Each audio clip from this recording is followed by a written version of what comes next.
Welcome back. Mumbai ఉగ్ర దాడుల తర్వాత పాకిస్తాన్తో యుద్ధం చేద్దాం అనుకున్నాం. ఆ విషయాన్ని అప్పటి ప్రధాని మన్మోహన్ సింగ్తో కూడా చర్చించాను.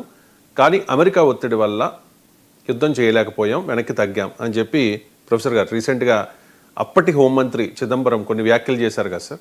సో ఆ వ్యాఖ్యలపై ఇప్పుడు ప్రధాని మోదీ స్పందించారు. 26/11 దాడుల తర్వాత పాకిస్తాన్పై ఎందుకు దాడి చేయలేదు, దాడులు చెయ్యొద్దు అనే నిర్ణయం ఎవరిది అంటూ క్వశ్చన్ చేస్తూ ఉన్నారు. అండ్ ఉగ్రవాదుల్ని బలోపేతం చేసింది, ఉగ్రవాదంపై పోరాటాన్ని బలహీనపరిచింది కాంగ్రెస్ అని ఆరోపిస్తూ ఉన్నారు. అండ్ కాంగ్రెస్ ఈ విషయం మీద ప్రజలకు సమాధానం చెప్పాలని కూడా మోదీ డిమాండ్ చేస్తూ ఉన్నారు. Byte please. कांग्रेस को ये बताना होगा कि वो कौन था जिसने विदेशी दबाव में फैसला लिया, जिसने मुंबई की देश की भावना से खिलवाड़ किया। और देश को ये जानने का हक है, कांग्रेस की इस कमजोरी ने आतंकवादियों को मजबूत किया, देश की सुरक्षा को कमजोर किया, जिसकी कीमत देश को बार बार जाने गंवा कर चुकानी पड़ी। साथियों, हमारे लिए देश और देशवासियों की सुरक्षा से बढ़कर कुछ भी नहीं है। आज का भारत दमदार जवाब देता है। आज का भारत घर में घुसकर मारता है।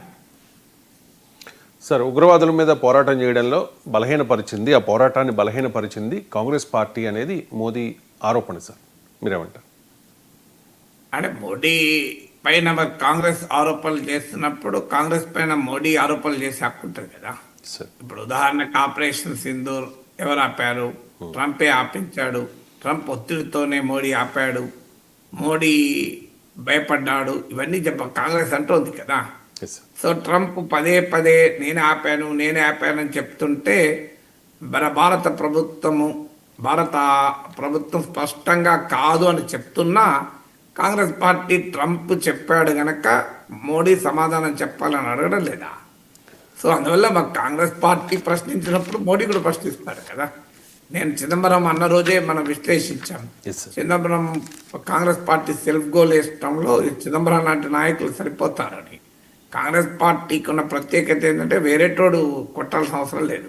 కాంగ్రెస్ నాయకులే సుత్తులు, కొడవళ్ళు, రంపాలు, సబ్బళ్ళు, గొడ్డళ్ళు అన్ని పట్టుకున్న రోజు కాంగ్రెస్ పార్టీ అనే భవనాన్ని కూలగొడుతూ ఉంటారు.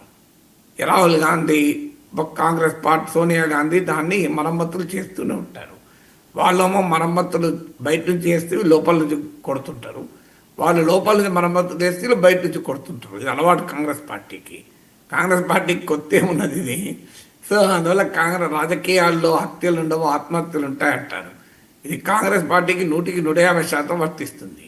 మిగతా పార్టీలకు కాస్త పర్సంటేజ్లో తక్కువ ఉండొచ్చు. కానీ అందువల్ల కాంగ్రెస్లో శశి థరూర్లు, సల్మాన్ ఖుర్షీలు, మనీష్ తివారీలు, ఇప్పుడు చిదంబరంలు వీళ్ళంతా ఒక వెలుగుతారు అధికారంలో ఉంటే. వీళ్ళు అధికారం కోల్పోయిన మరుక్షణమే వీళ్ళే పార్టీకి ఒక కంటకులుగా మారి ప్రతిపక్షాలకు ఆయుధాలు ఇస్తూ మా పార్టీని సాగొట్టండి అని ఆయుధాలు ఇస్తూ ఉంటారు. ఇలాంటి వాళ్ళు మేధావులు, మళ్ళీ మామూలు మేధావి కాదు. చిదంబరం హార్వర్డ్ లా స్కూల్లో చదివాడు. సో మేధా సంపత్తి ఎక్కువైపోయి ఇదే ప్రాబ్లం. సో అందువల్ల ఎవరైనా ప్రత్యర్థికి ఆయుధం ఇస్తే అందులో భారతీయ జనతా పార్టీ లాంటి కాన్షియస్ పార్టీ ఈ చిన్న అవకాశానికి కూడా బీజేపీ వదులుకోదు. అందులో నరేంద్ర మోడీ లాంటి చాలా powerful communicator, very sharp leader. So అసలు ఒకదాన్ని అనని దాన్ని అన్నట్టుగా చెప్పగలిగే సామర్థ్యం బీజేపీకి ఉంటుంది. మీకు ఉదాహరణకు సామ్ పెట్రోల్ ఎన్నికల సమయంలో వెల్త్ ట్యాక్స్, ఆస్తి పన్ను అమెరికాలో ఉంది, అలాంటిది వేయాలి. ఇన్హెరిటెన్స్ ట్యాక్స్, వారసత్వ పన్ను అంటే దాన్ని మోడీ బీజేపీ ఎలా వక్రీకరించిందో చూశాం కదా. మీ మంగళసూత్రం పట్టుకపోయి ముస్లింలకు ఇస్తారట, మీ ప్లాట్లు తీసుకుపోయి ముస్లింలకు ఇచ్చేస్తారట, మీ భూములు తీసుకొని ఇచ్చేస్తారట అని. సో అనని దానిని petrol, wealth tax, inheritance tax అంటే ఏంటి? 100 కోట్లు 1000 కోట్లు ఉన్న వాళ్ళపైన వేసే పన్ను, మంగళసూత్రాలు తీసుకెళ్లే పన్ను కాదది. సో అంత సమర్థవంతంగా వక్రీకరించగలిగే భారతీయ జనతా పార్టీకి, నరేంద్ర మోడీకి చిదంబరం లాంటి వాళ్ళు ఆయుధాలు ఇస్తే మోడీ ఎందుకు ఊరుకుంటాడండి? మోడీ బ్రహ్మాండంగా ఫుట్బాల్ ఆడతాడు. మోడీ ఏకకాలంలో football, volleyball, basketball, baseball, cricket, hockey అన్నీ ఆడగలుగుతాడు. వీళ్ళు అసలు అన్ని రకాల బంతుల్లోనూ అన్ని రకాలుగా ఆడగలిగే నరేంద్ర మోడీ ముందు వీళ్ళు అసలు బంతే వేయకపోతే చేతులు ఎత్తేసి క్లీన్ బౌల్ చేసుకోమంటే ఊకుంటాడండి Modi. So Modi is a powerful batsmen. Congress కరెక్ట్గా బుద్ధి చెప్తున్నాడు. అయితే మోడీ అడిగిన ప్రశ్న, అప్పుడు ఎందుకు పాకిస్తాన్పై యుద్ధం చేయలేదు? మరి వాజ్పేయి ప్రైమ్ మినిస్టర్గా ఉన్నప్పుడు కార్గిల్ యుద్ధం జరిగింది. మన దేశంలోకి చొరబడి మన దేశ బంకర్లలో దాక్కొని మన సైనికుల్ని పొట్టన పెట్టుకున్నది పాకిస్తాన్. మరి అప్పుడు ఎందుకు యుద్ధం చేయలే? కార్గిల్ యుద్ధంలో పాకిస్తాన్ ఓడిపోయింది కదా, మరి ఎందుకు యుద్ధం చేయలే? ఆపరేషన్ సింధూర్లో పాకిస్తాన్ను దెబ్బతీశాం కదా, పాకిస్తాన్ వణికిపోయింది కదా, మరి ఎందుకు ఆపారు? ఎందుకు యుద్ధాన్ని కంటిన్యూ చేసి పాక్ ఆక్రమిత కాశ్మీర్ను మనం ఆక్రమించేసుకుంటే అయిపోయింది కదా. పీఓకేలో ప్రజలు తిరగబడుతున్నారు కూడా పాకిస్తాన్కు వ్యతిరేకంగా. మీకు అటు బలూచిస్తాన్లో ప్రజలు తిరగబడుతున్నారు, ఖైబర్ పఖ్తూన్వాలో ప్రజలు తిరగబడుతున్నారు. ఇంత అద్భుతమైన అవకాశం కదా, ఎందుకు వదులుకున్నాం మనం? మరి military clear battle field upper hand వచ్చింది కదా, మనం చూర్ కరదీయే కదా. మీకు మామూలు కాదు, 9 టెర్రరిస్ట్ ఇన్ఫ్రాస్ట్రక్చర్ని ఇంక్లూడింగ్ జైషీ మహమ్మద్, లష్కరీ తోయిబా లాంటి హెడ్ క్వార్టర్స్లను ధ్వంసం చేశాం. నూర్ ఖాన్, సల్గోదా లాంటి ఎయిర్ బేస్లను అటాక్ చేశాం. ఫీల్డ్ మార్షల్ అసీం మనీర్ దిగే ఎయిర్ బేస్ను కూడా అటాక్ చేశాం.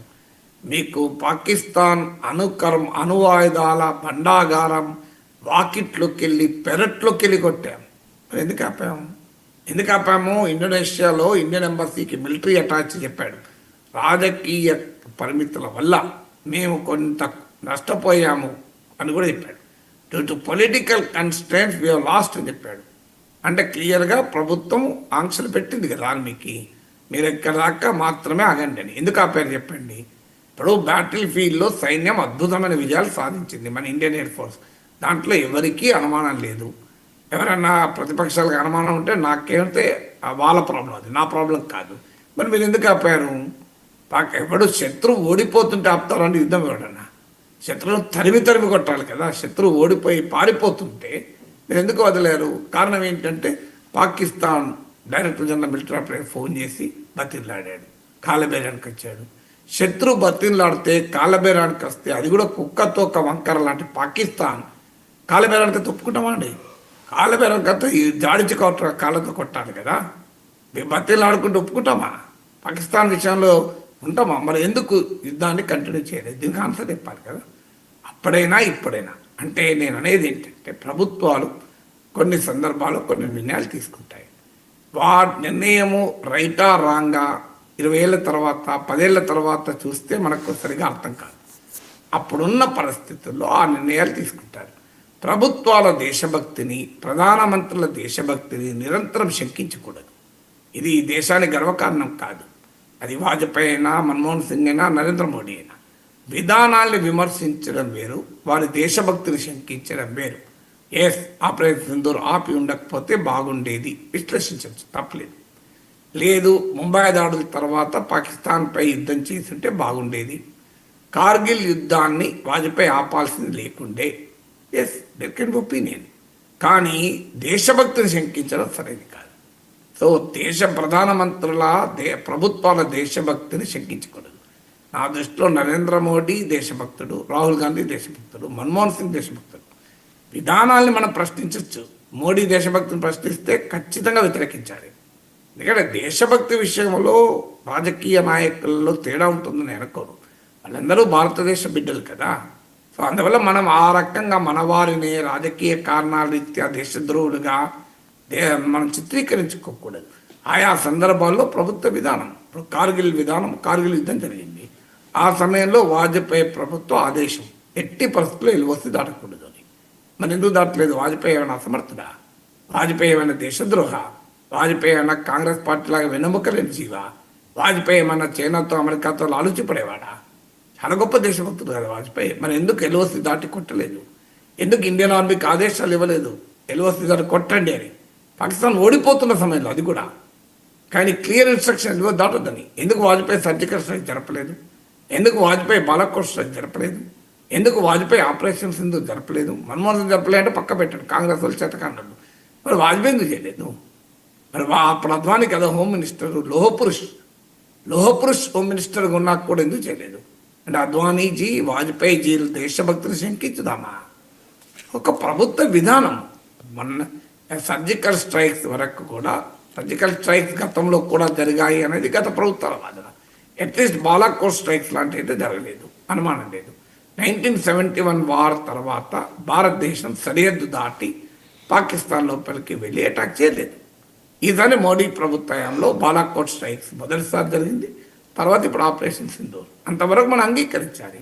కానీ అంతకుముందు ఎందుకు జరగలేదు? వాళ్ళు అలా అంటే అంతకుముందు ఇందిరాగాంధీ 1971లో కాంగ్రెస్ ప్రభుత్వం పాకిస్తాన్ 2 ముక్కలు చేసింది. మరి మోడీ ఎందుకు చేస్తలేదు 2 ముక్కలు? అప్పుడు బంగ్లాదేశ్లో తూర్పు పాకిస్తాన్లో తిరగబడినట్టు ఇప్పుడు బెలూచిస్తాన్లో తిరగబడుతున్నారు. బెలూచిస్తాన్ లిబరేషన్ ఆర్మీ ఆఫర్ కూడా ఇచ్చింది, కలిసి కొట్లాడదాం పాకిస్తాన్ పైన, మీరు అటు నుంచి నరక్కరండి, మేము ఇటు నుంచి నరక్కేస్తామని. టెరీకి తాలిబాన్ పాకిస్తాన్ రెడీగా ఉంది సపోర్ట్ చేయడానికి. ఈవెన్ తాలిబాన్ సపోర్ట్ చేస్తుంది. తాలిబాన్ విదేశాంగ మంత్రి ఇప్పుడు ఇండియాలో ఉన్నాడు. మనం ఎందుకు కొట్టలేదు? మోడీ ఎందుకు బంగ్లాదేశ్ను ఇందిరాగాంధీ కాంగ్రెస్ పార్టీ బంగ్లాదేశ్ను విడగొట్టింది కదా. మీరు బెలూచిస్తాన్ విడగొట్టండి, మీరు ఖైబర్ పఖ్తూన్లో విడగొట్టండి, పిఓకేని విడగొట్టండి. ఎందుకు ఉంటున్నారు మోడీ? దీనికి ఆన్సర్ ఉంటుందా? దీనికి మోడీ దేశద్రోహి, మోడీ బలహీనుడు, మోడీ చాతకానివాడు అని అందామా? అందువల్ల ఒక వ్యూహాత్మక నీతి అది. ఒక సందర్భంలో ఒక రకమైన విధానాన్ని ప్రభుత్వాలు తీసుకుంటాయి విత్ ఆల్ దేర్ విజ్డమ్. అప్పుడున్న పరిస్థితులపైన వాళ్ళకున్న అంచనా. అది మన్మోహన్ సింగ్ యుద్ధం చేయకపోయినా, వాజ్పేయి కార్గిల్ యుద్ధ సమయంలో ఎల్ఓసి దాటకపోయినా, that is the decision of that government at that point in time. అది రైటా రాంగా చర్చించడం వేరు, అది చేసినందుకు దేశభక్తిని శంకించడం వేరు. ఈ 2 పొరపాటు. ఈవెన్ మనం ముంబై దాడుల తర్వాత మనం పాకిస్తాన్లోకి వెళ్ళి అటాక్ చేయాల్సి ఉండే అనే ఒక విధానం, లేదు చేయకపోవడం కరెక్ట్ ఇంకో విధానం. కార్గిల్ యుద్ధ సమయంలో వాజ్పేయి ఆదేశించినట్టు ఎల్ఓసి దాటకపోవడం ఒక విధానం, దాటి ఉంటే బాగుండేది ఇంకో విధానం. ఆపరేషన్ సింధూర్ ఆపడం మోడీ తీసుకున్న కరెక్ట్ డిసిషన్. కానీ కాదు, ఆపాల్సి లేకుండే ఇంకా ముందుకెళ్ళి పిఓకేని ఆక్రమించుకోవాల్సి, ఇది ఒక విధానం. ఇందులో ఏది రైటు ఏది రాంగ్ అని చర్చించుకోవచ్చు, తప్పేమీ లేదు. కానీ ఆపరేషన్ సింధూర్ ఆపినందుకు నరేంద్ర మోడీ చేతకానాడు, దేశద్రోహి, ఆయన దేశభక్తి లేదు అంటే తప్పు కదా అది. అందువల్ల ప్రైమ్ మినిస్టర్ లాంటి వారు, దేశ ప్రధానిగా ఉన్నవారు కాస్త హుందాతనాన్ని కూడా ప్రదర్శించాలి. ప్రతి ఒక్కరి దేశభక్తిని శంకిస్తూ మాజీ ప్రధానుల, గత ప్రభుత్వాల దేశభక్తిని శంకించడం దేశానికి గౌరవం ఇవ్వదు. It doesn't give respect, honour to a country కదా. Right sir. ఇక ఇజ్రాయెల్ హమాస్ల మధ్య చర్చలు కీలక దశకు చేరుకున్నాయి సార్. ఇవాళ